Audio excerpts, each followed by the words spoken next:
and welcome back to the Watchdogs Bark. My name is Drew. I am your host, and I consider myself a watchdog. For sure. All right, in this episode, my, I am telling you right now, everyone, and I mean everyone, needs to go see The Sound of Freedom. And do not listen to the lies being told by people that don't want you to see it. And there's a specific reason why they don't want you to see it. Also, I'm going to cover the Hollywood strike and what it means. And I think this one's going to go on a very long time. And I think Hollywood may have shot themselves in the foot. And then, do you think there's such a thing as systemic sexism? I don't know. I think you're going to find it very entertaining and informative when I address that topic. Also, Representative Jim Jordan is proposing a plan to move the FBI headquarters to Huntsville, Alabama. What would this mean? And too many people today are putting party over country. How did this happen? And what does it mean for America's future? And then, of course, I'll have to comment on the stupid cocaine baggie in the White House again. After just 11 days, the Secret Service ends its investigation into the baggie of cocaine, and no suspects have been found. No fingerprints, no DNA, no anything, and that's completely baloney. Then the police, after 13 long years, have finally found the Gilco Beach serial killer. And I will make an interesting comparison as to how police worked so well to find this suspect, but the Secret Service are ignoring things, because I think we all know who the suspect is that either brought the cocaine into the White House or was having it delivered. And then lastly, do social media companies deserve Section 230 protections? I'll discuss that and more, and of course, 3 more things that you must give up in order to be happy. So stick around. We got a fun show planned for you. Okay, let's get into the first topic. And I'm telling you, I am dead serious. Every single person within the sound of my voice needs to go see The Sound of Freedom. This is an amazing movie. Just be prepared. You're going to be disgusted. You're going to be sickened. You're going to have an uneasy feeling in your stomach throughout most of it. This was done with a lot of class and very cleanly. There is no nudity, thank goodness. There is no simulated sex. There is no anything that would make it really, really horrible for anyone to see. But there are some implied situations, like when a grown man and a young girl go into a room and the door closes. We know what they're going into that room to do. This movie moved me to such an extent, I had a hard time sleeping that night. But I am telling everyone, you have to see this movie. And I know Rolling Stone and other people, other publications and people, Hollywood people, are saying, do not go see this movie. It's not based on reality. It's a made-up story. It's they don't have everything right. Everything's inaccurate.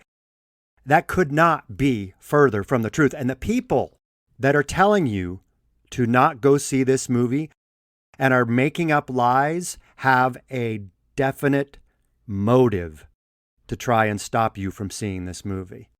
There exists in this world great evil in the form of child sex trafficking.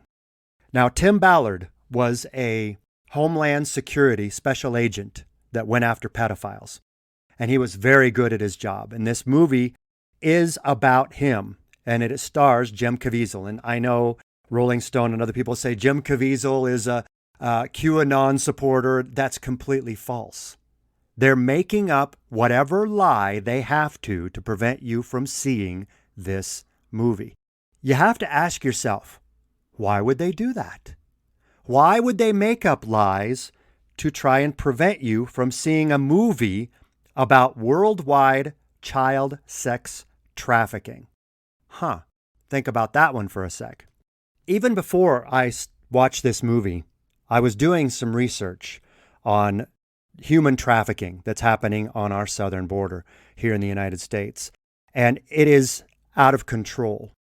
And I can't help but think the reason why Joe Biden and this administration undid all of the border security protocols and systems put into place is because they want to increase illegal immigration, number one, but also they turn the borders over to be controlled by the drug and trafficking cartels. Did you know since this administration took over, since Joe Biden took over as president, 85,000 children have been just sent into the core of our country. They show up on the border, unaccompanied minors. They get picked up by buses and bused to people, or I'm putting in quotes, families or sponsors here in this country. Now, I am absolutely sure there are some legitimate family connections, like these kids are coming to join aunts and uncles or moms and dads that came over before them and the kids couldn't come over at one time or whatever. I am not disputing that fact at all, but I am guessing the majority are being sex trafficked. Because you want to know one thing that's extremely disturbing, that is the absolute truth. You can go look this up. The number one country in the world that are consumers of child sex trafficking is the United States of America. Let that sink in. There are an estimated 2 million children being sex trafficked around this world. And I just have to say this. The people that are involved in luring in the children and then drugging them and transporting them to their sponsors, and then those that are buying these children and doing horrific acts with them, there is a special place in hell for you. I'm one of those people that does research, and I honestly don't want to know this amount of evil exists in our country and in the world, but it does. And we cannot turn a blind eye to it. That gives the cartels carte blanche to do what they want. And like I said, 85,000 unaccompanied minors are unaccounted for that came across our southern border. How many of those are now in the hands of pedophiles? You watch this movie, and there are parts that will literally take your breath away. It did me. And the people that played these characters, I don't know that they're going to have an ability to get a lot of good work in the film industry, because they were so convincing.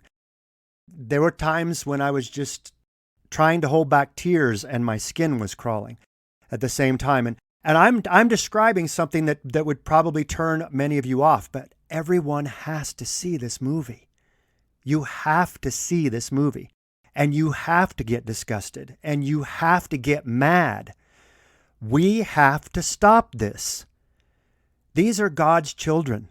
And there is I can't remember where the scripture is exactly, but it says, it would be better for you to have a millstone chained to your neck and you be thrown to the bottom of the sea than to abuse God's children. For those of you who don't know, this story is about Tim Ballard, a Homeland Security special officer in charge of busting child sex rings and busting pedophiles. And basically the story is about him going to Cartagena in Colombia on a tip. And after he busts the pedophile he's there for, he discovers there's a couple children that need his help. And he's never focused on that part before, and it changes him dramatically. And he takes great risk and goes to really great extent to try and rescue these two children. And the father putting pressure on him when they're able to find one but not the other. And then, it's just, there's so much going on in this. And from what I hear, there was a woman that walked out of this movie after, I don't know, the first 30 minutes or so, because a lot of the footage in Cartagena, was live and very real. And it disturbed her because that was where she grew up. And she didn't want to know that kind of stuff happened there. And I can certainly understand that. If this was being filmed in my hometown and I found out there was a bunch of child sex trafficking and pedophiles that were initiating these clubs, and oh my gosh, you just have to see the movie to understand what I'm talking about. One of the things I found most disturbing, and I'm pretty sure it was portrayed well, is how elaborate these schemes are. How they will create clubs and have memberships and have these really nice surroundings. And you've got these very nicely dressed men, and I guess there were some women, but I think it was mostly men, dressed. And then they march in the children, and you're like, no, this, oh my gosh. And it's a den of evil. That's all I could think of with that. And there's this one scene where Jem Caviezel said he had a really hard time playing it, and I can certainly understand. He had, as Tim Ballard, and Tim Ballard confirmed this, that he had to pretend to be a pedophile at one time to go after this one really high-level pedophile to try and find out who was feeding him, the connections and the children and all that. So having to pretend that, and then, he, of course, after he gets and meets with this person, he gets sick to his stomach. And I just can't even imagine that in real life.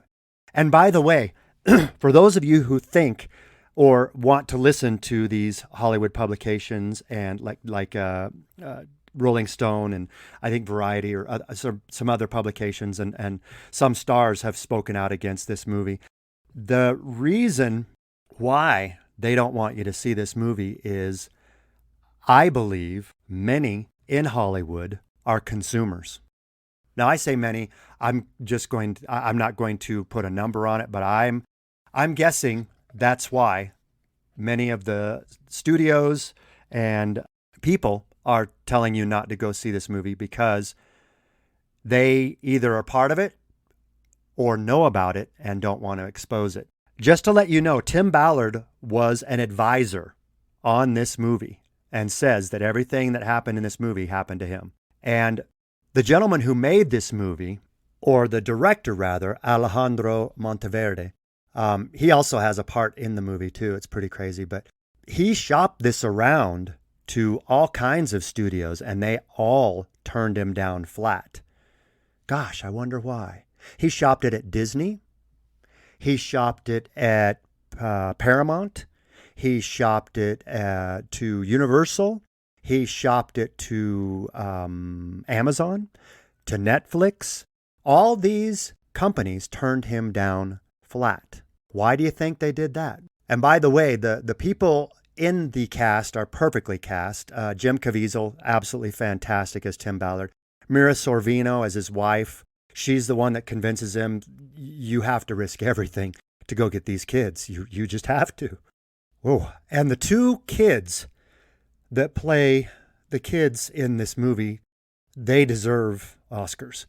They oh my gosh, I can't even imagine being in a place to play this at such young ages. They were so advanced in their techniques and portraying emotions and very mixed emotions and subliminal emotions under the real emotions. I mean, it was just amazing to watch. Amazing, yet heartbreaking.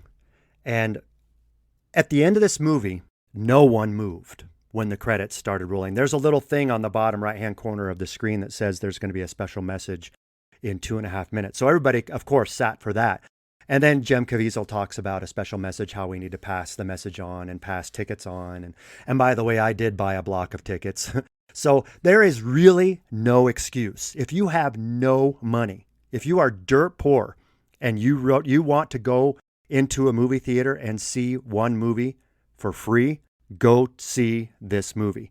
And you can go to the website angel.com/free tickets. And that's the studio that made it, Angel Studios. And go to angel.com/free tickets. And you can get a free ticket to go see this movie. Because I know I paid for a bunch of tickets, and a bunch of people that saw the movie with me, I saw everybody pulling out their phones. They put a little QR code and said, click on this, and if you can donate tickets to pass it forward, please do so. And so I did, and I know many others did. So there is no excuse not to go see this movie. All right, so that's all of my review and recommendation for what I believe is going to be one of the greatest movies. And my mother brought this up, and I thought that was a perfect comparison.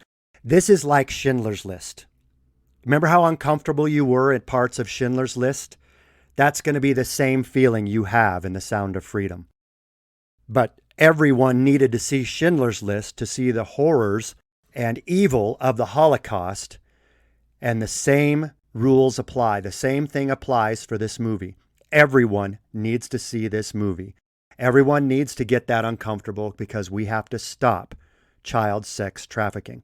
One of the mantras that goes along throughout the movie and is at the very end is absolutely true. God's children are not for sale. Okay, and that leads me to the next part of this podcast, and that is the Hollywood strike. For, I think it's 71 days now, the writers have been on strike, and all of the late night talk shows have not been running. And Greg Gutfeld is the king of late night, and he's still running. But all the other ones, Jimmy Kimmel, James Corden, Stephen Colbert, they're all shuttered and running reruns or doing other programming because the writers are on strike. Now, the actors have joined them. What Hollywood and the big studios especially, I don't think you understand.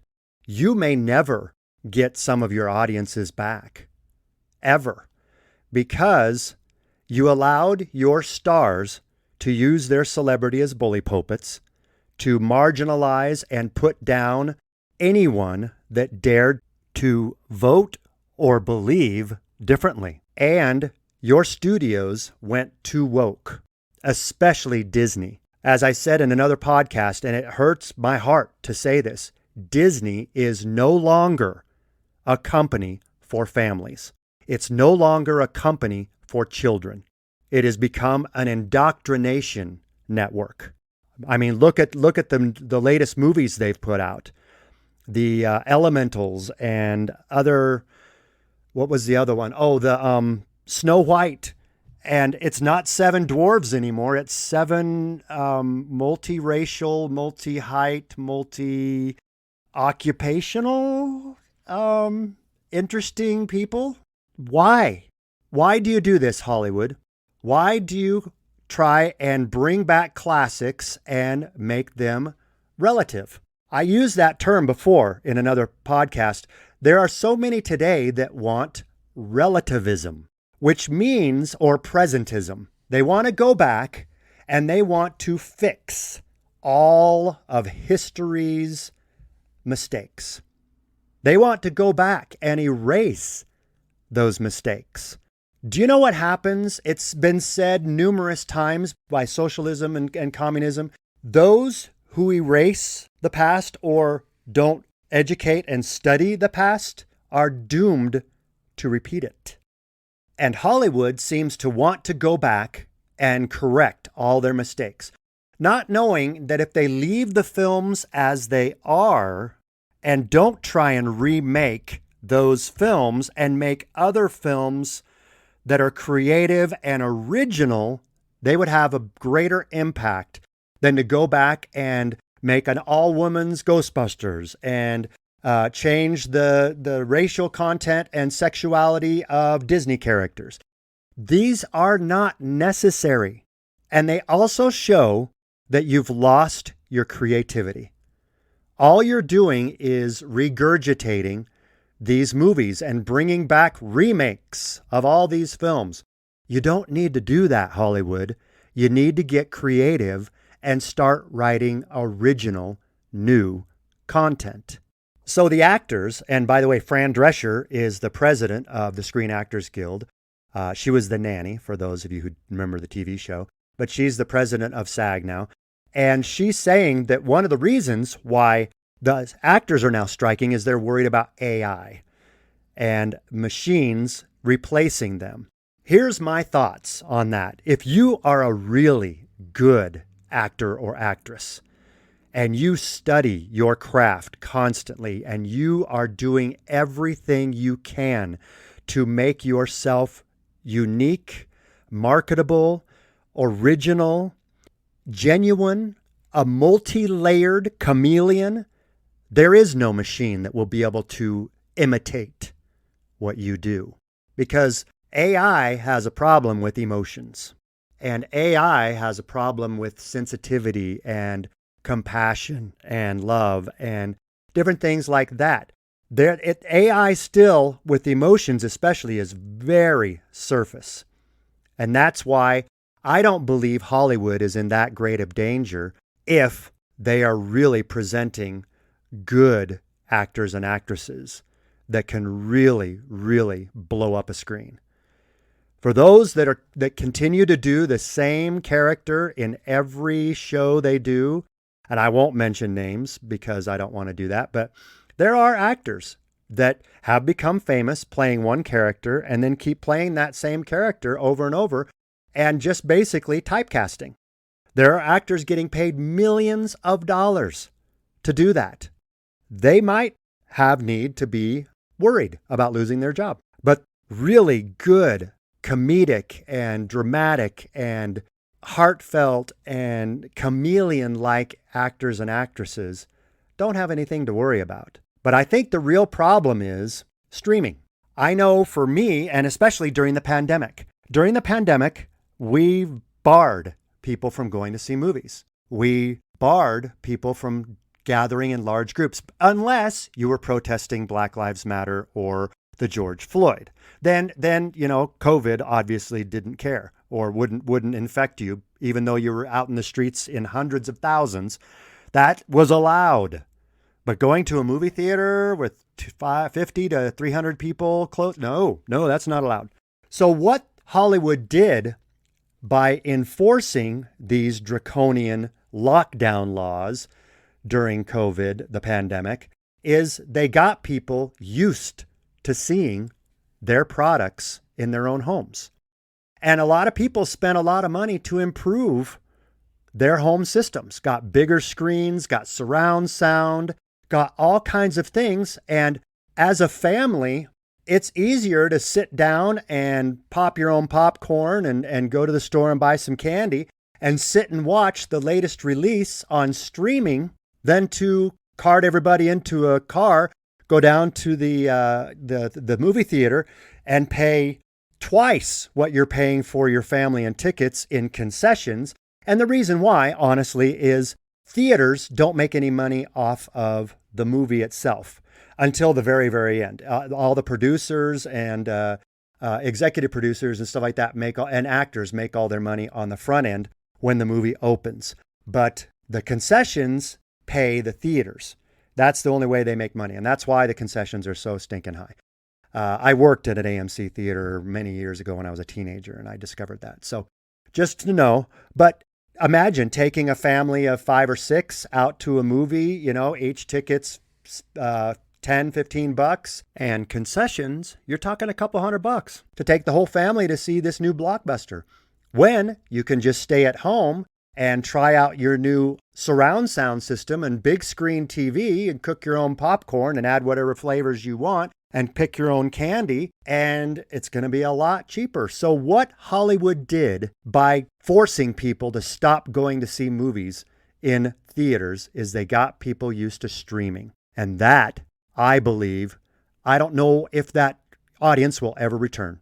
I was very, very encouraged when I went to see Sound of Freedom. The entire theater was packed solid. And it was for a 7:30 show. And it was, like I said, it was fantastic. Nobody moved. Everybody was just blown away by the film. They applauded at the end after Jim Caviezel's message. So I know there is an audience, Hollywood, listen closely.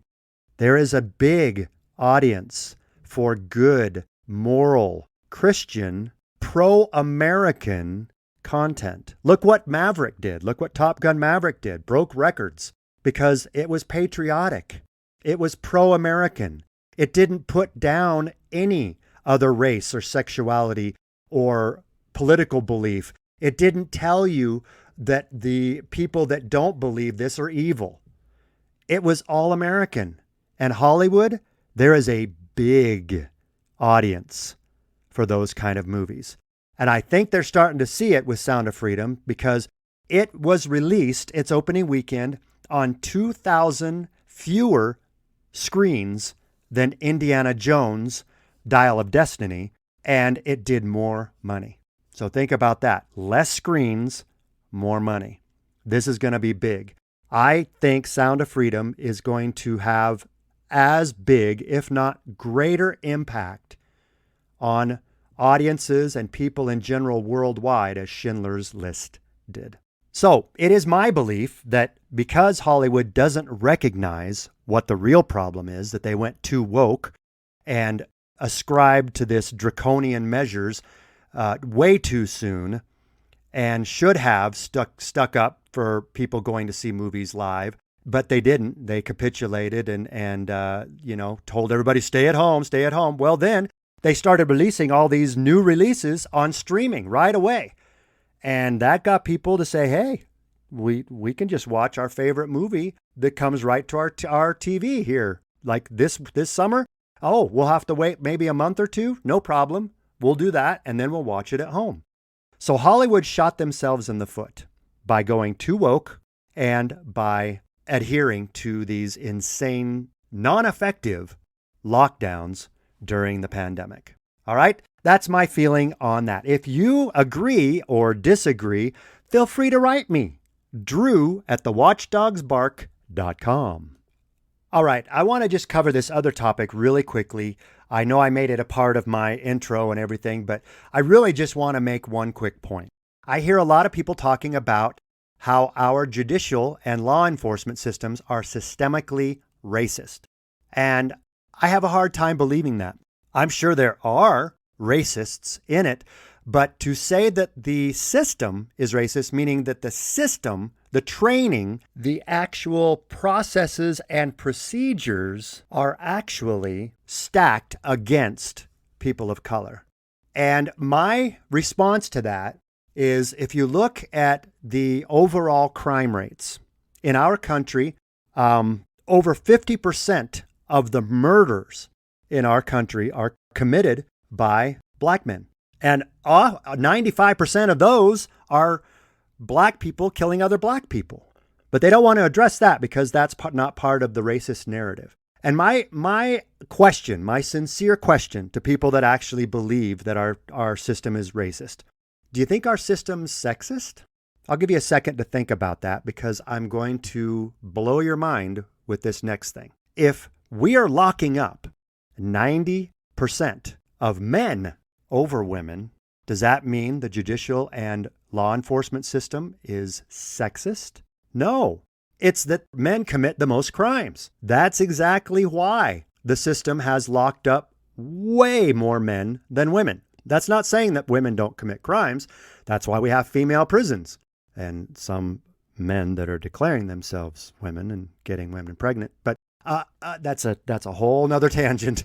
So if we actually say that the system is stacked against individuals because there are more of that kind of individual in our penal system, and we are saying that because of that this whole entire system is racist or sexist, we are ignoring the fact that men are committing more crimes than women, and black men are committing the most homicides. And that's an absolute fact. And you can call me racist if you want. Like I said, labels don't bother me.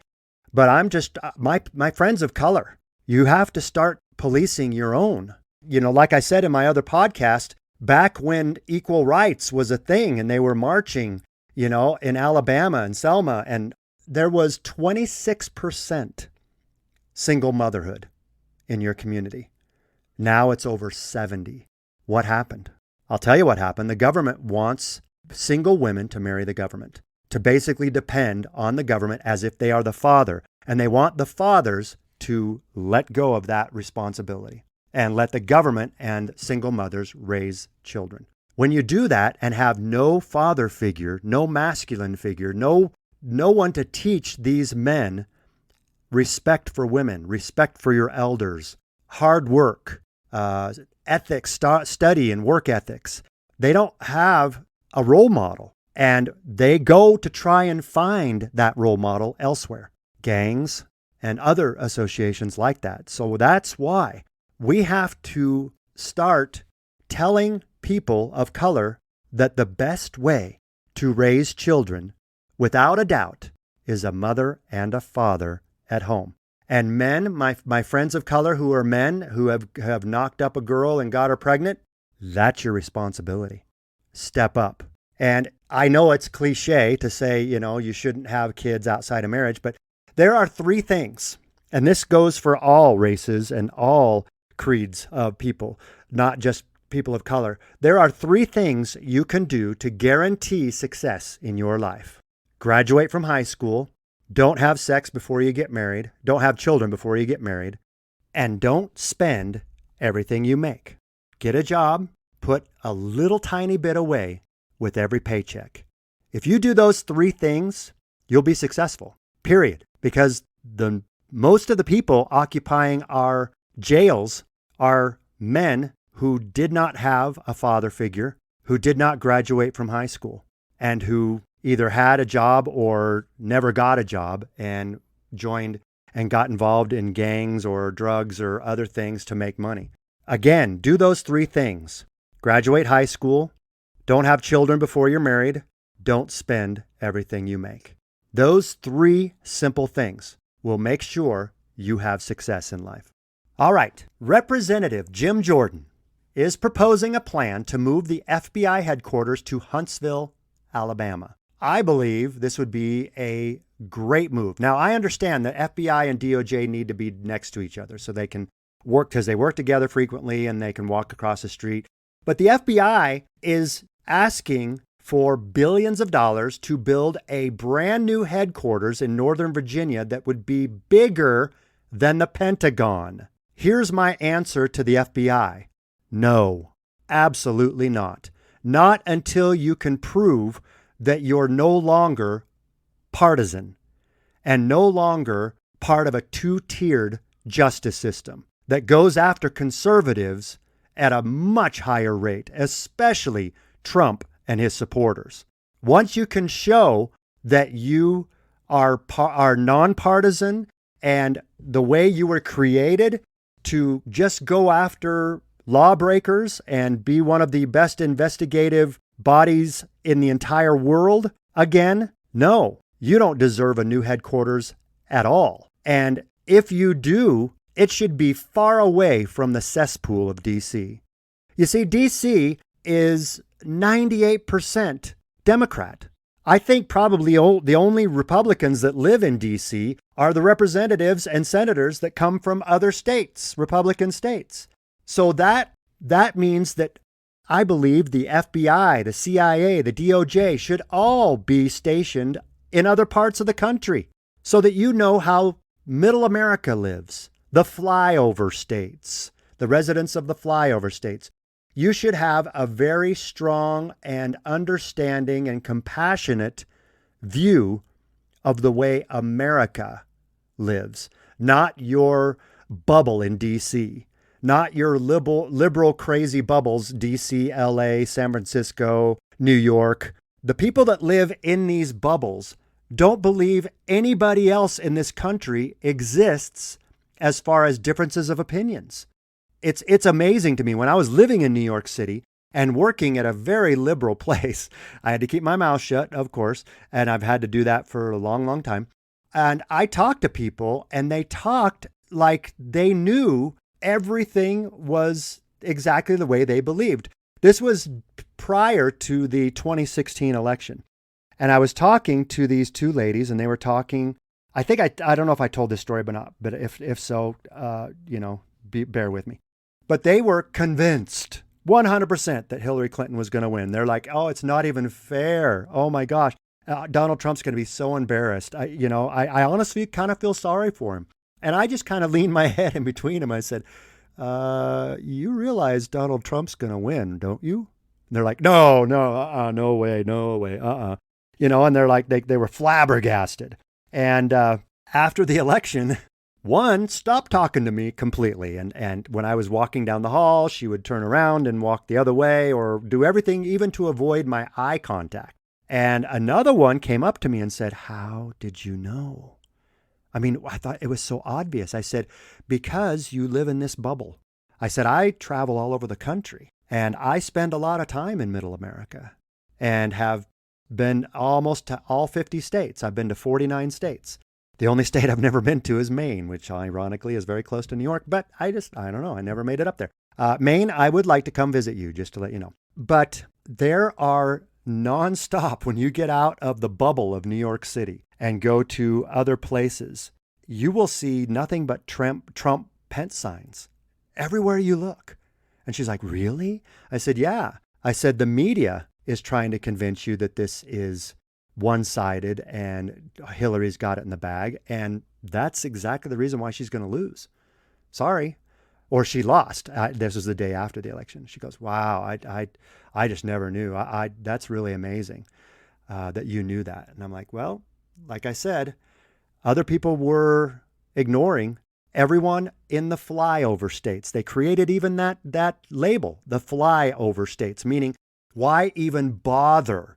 When you're flying from Los Angeles to New York, you're flying over all of those irrelevant states. They don't matter. We don't care about them. They're the flyover states as we go from one very important metropolis of Los Angeles to another very important metropolis of New York City. All the others, they're all peons. They're all peasants. That's basically what you're saying when you say flyover states. You know, we used to, as a country, be very patriotic. Everyone was proud of this country. We had our differences back in the time of JFK and RFK. And I know this because I've been listening to RFK Jr. talk about his experience with his uncle and his father.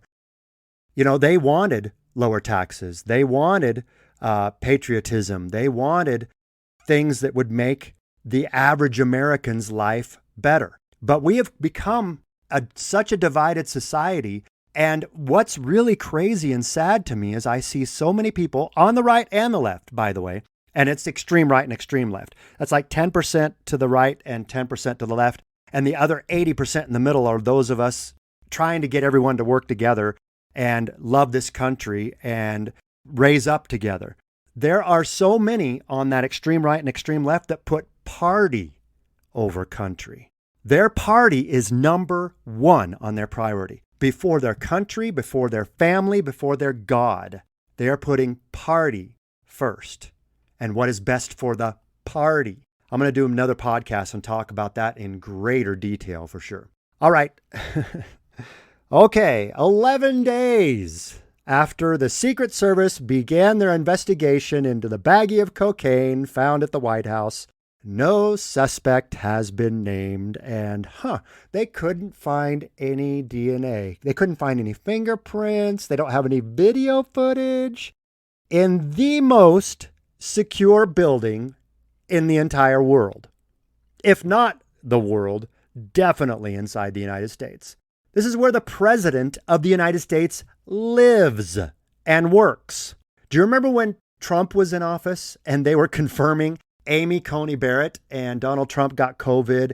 And for 2 weeks, the media outlets went crazy with maps and diagrams and pick apart this and that and trying to find out who breathed on who and who was in the same room sharing space with who. And this person probably infected and they may have shooken hands here. And I mean, it was insane, the amount of media coverage that was just over how Donald Trump got COVID And now that they found a baggie of an illicit substance in the White House, well, we may not find out who did it. Oh, well, I mean, that's just kind of how it goes sometimes. No, especially when you tie it to the story that just happened. The police in Long Island have finally solved the Gilgo Beach serial killer murder. And you know how they did it? With 5 hairs found on the burlap sacks and the tape that this murderer tied up his victims with, and a discarded crust of pizza. They were able to put those 2 things together and match the DNA. That's how sophisticated the DNA technology is now. So I do not believe you, Secret Service. I don't believe you at all. I believe you know full well whose baggie of cocaine that was. Either that person's cocaine or that baggie of cocaine being delivered to someone in the White House. And let's see, who has been in the White House recently? Oh, I know, someone who had a long and intimate relationship with cocaine. Hunter Biden's been living in the White House for months. And then recently, Ashley Biden, who also had issues with cocaine and spent time in rehab, was recently here during the 4th of July weekend. And, so I think, Jesse Waters, I was listening to his podcast, and he said that he believes that this cubby locker was a drop box, and that either Hunter Biden or other people in the White House or the delivery person has the key. And that box keeps switching. It just happened to be box 50 last time. So I believe it was a very elaborate drop for people that wanted to use cocaine in the White House. People that are addicted to it, that have to find ways to get it, even in the most secure building in the world. So you have to laugh. Yeah. Can you imagine? Just go with me on this little adventure, okay? Imagine, let's go back to 2018, okay? Donald Trump's in the office, and then all of a sudden the Secret Service announces that they found a cocaine baggie in the White House. What do you think would happen? We all know what would happen. The media would be covering it 24/7 breathlessly. They would be screaming for investigations to continue. They would not be happy even in the slightest if the Secret Service says, well, we can't find out who did it. We couldn't find fingerprints. We couldn't find DNA. They would not accept this. But it's funny. All the mainstream legacy media is just like, oh, okay, I guess we don't know who it is. All right, let's move on to another story. But if it was Trump, I guarantee you they'd be blaming Don Jr. or Eric or Ivanka or someone. They would be blaming. They would be naming names. They would be calling for heads to roll. But because Joe Biden's in the White House with an addict son, also, by the way, over 50, living with his parents, that's a little suspicious, don't you think? I mean, don't get me wrong. If he's destitute and needs a place to stay, okay. If his mom and dad are worried about him being addicted and they're insisting on him living in the White House so they can watch over him, okay. But then shouldn't they be a little more upset about the cocaine if that were the case? And I find it hard to believe that Hunter Biden is penniless and destitute because he's made millions off of CEFC alone, but also from Romania and Ukraine and all kinds of other places that he has made millions of dollars selling his father's name. So I find it very difficult to believe, but they're going to just let this one go. Oh, no, nothing to see here. All right, moving on. Okay, and just to cover really quickly what I was talking about earlier, the Gilgo Beach serial killer. This guy, man, I'm telling you, Rex Hoyerman is his name. This guy's huge. And there's a woman that said that she visited his home one time, I think to deliver something, or I can't remember exactly why she was there. But she was invited in, and she said it was a pit. It was a horror. This guy hoarded things forever. The place stunk to high heaven. And this guy had created a very successful architect firm in Manhattan and was living a normal life now. And I have to commend the police officers that did the work on this. They went above and beyond what they were talking about. They're following him for like a couple weeks, and they found out he was using burner phones to call the families of the victims and taunt them further. And he was visiting Google and doing Google searches on the victims, how the police is advancing their investigation. And he would follow every day over a period of like, what was it? I think 3 or 4 months. I think 3 months. Over a period of 3 months, he had visited websites or done Google searches for these victims 200 times. That's someone who definitely takes pleasure in the pain they caused by calling the families and torturing them further. And also someone with such arrogance, they think they believe they have beaten the police, and they're just checking to make sure there's a step ahead. And when the police finally found this guy, everyone had to have breathed a sigh of relief in Gilgo Beach in New Jersey. So my hands, I'm applauding. I can't applaud on there because it's very loud.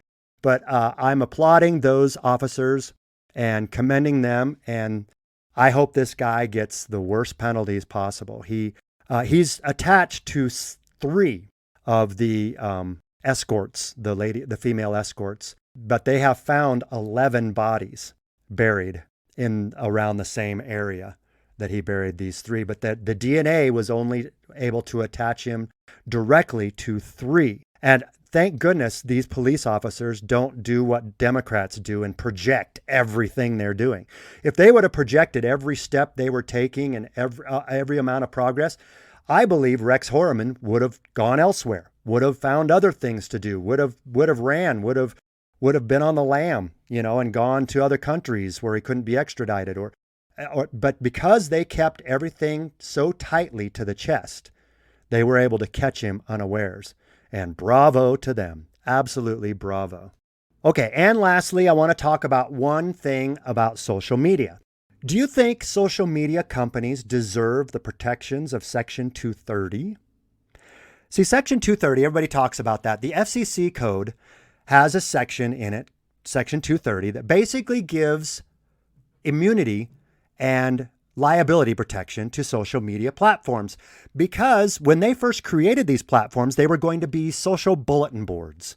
Anybody could post anything they want, and they would not be liable should any damage or other, death or anything like that occur based on the posts that other people put on their platforms, like a bulletin board, a community bulletin board.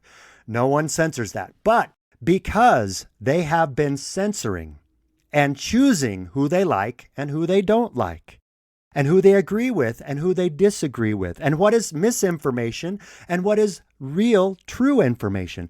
They have been making these decisions and editing like publishers. Publishers do not get Section 230 protections.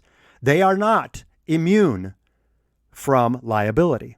So when these social media companies started censoring stuff they disagreed with and stuff they deemed misinformation, they were becoming publishers. And basically, the way that would work is if you're a publisher and you are choosing what you believe is dangerous content and censoring that content, you are responsible if something happens based on the content that you censored or didn't censor. Again, if they were an open forum, they would deserve the protections of Section 230 that doesn't allow them to be sued because it relieves them of all liability. But if they are editing content like publishers, they do not deserve the protections of Section 230. That is my belief. Do you understand how this all works? I hope I've made it a little clearer so you understand when people, all these senators and House members talk about that they don't deserve Section 230 protections anymore. I think now maybe you understand a little better. At least I hope so. And again, if you have questions, if you want to know more, write me, drew@thewatchdogsbark.com. Okay, and as I always like to do, I want to end on a high note, a very positive note, something to send you forward, inspired and uplifted. And I'm going to continue with my 15 things that you should give up to be happy, but I'm going to go back and review from the beginning. It's a very good place to start. Yeah, I know, I keep using that. But we were going to do, okay, so we've done 9 so far. So 1 is give up your need to always be right. Number 2, give up your need for control. Number 3, give up on blame. Stop blaming others for your mistakes and your lot in life. Number 4, give up your self-defeating self-talk. Stop telling yourself you can't do things. Number 5, give up your limiting beliefs. Don't ever tell yourself you can't do something. You can accomplish anything. Number 6, give up complaining. Stop bitching and moaning about how things are going in your life and situations. Just stop. Because like I said, the universe listens to that and says, oh, you're really focusing on this. You must want more. And that's not what you want. Number 7, give up the luxury of criticism. You remember what they say, those who can't criticize, don't. Stop criticizing. And number 8, give up your need to impress others. Everyone's on their own path. Everyone's doing their own, making their own journey. Everyone's accomplishing their own things. Only compare yourself to you in the past, to how much you grow each time you look at where you are in life. That's the only person you should be comparing yourself to, yourself previously. Have you grown from this point to that? Then stop comparing yourself to others and stop trying to impress others and pretend to be something you're not. Because like I said in that last podcast, people are immediately attracted to people that are being genuine. Even if you don't think you are special and genuine and unique, you are. Stop trying to be someone else. Be yourself and watch what happens. All right. And then give up your resistance to change. The only thing constant is change. Things are always going to be changing, and you have to embrace that. The next 3 things, give up, this is number 10, give up labels.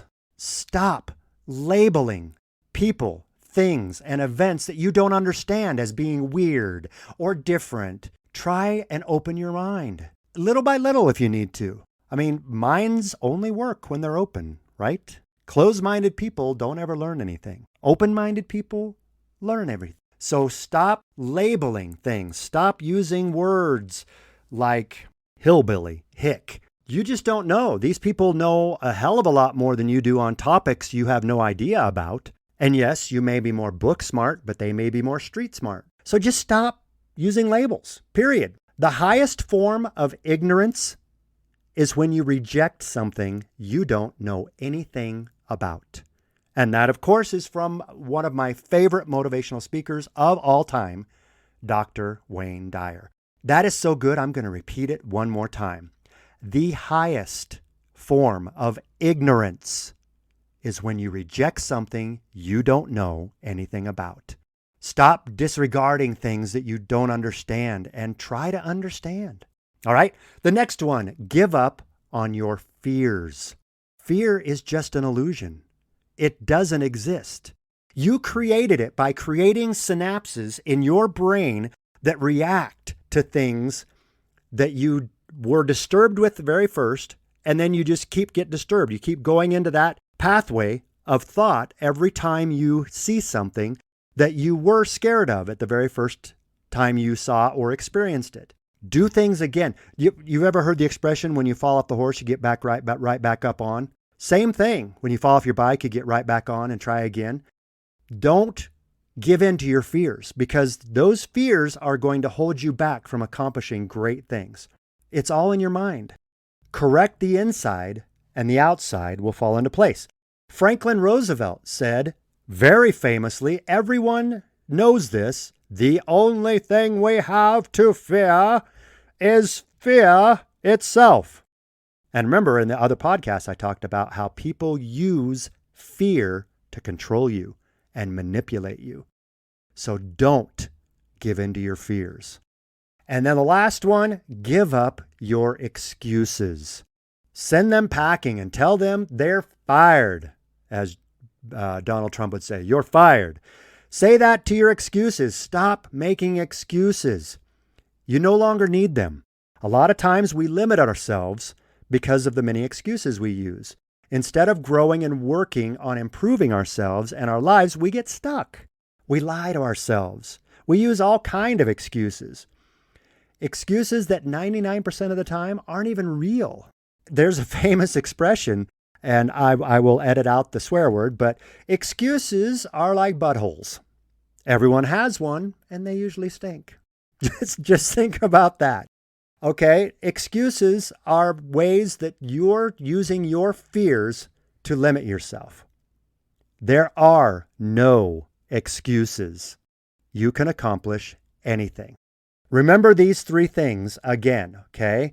Give up labels, give up on your fears, and give up your excuses. Thank you again so much for listening to this podcast. I cannot tell you how much I appreciate it.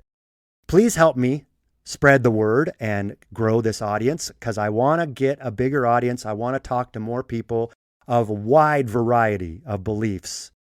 I want, like I said, to create an open forum. If you write me really good questions or really good comments or even retorts to things that I said, if you make really good points, I'm going to read them in my podcast live. I, of course, will never use your name. I will always protect anonymity. Unless you say, you can use my name. Then I'll use your name and I'll give you credit. And then maybe we can have a little debate back and forth. And like I said, eventually I want to have mics and a studio so we can sit and talk. And I can have guests that everybody wants to hear from. Right now, man, I wish I could get RFK Jr. He's fascinating to listen to. All of his interviews, especially his interview with Tucker Carlson the other night. That was just incredible. So once again, thank you so much for listening to the podcast. Until next time, create an amazing day and please relay the bark.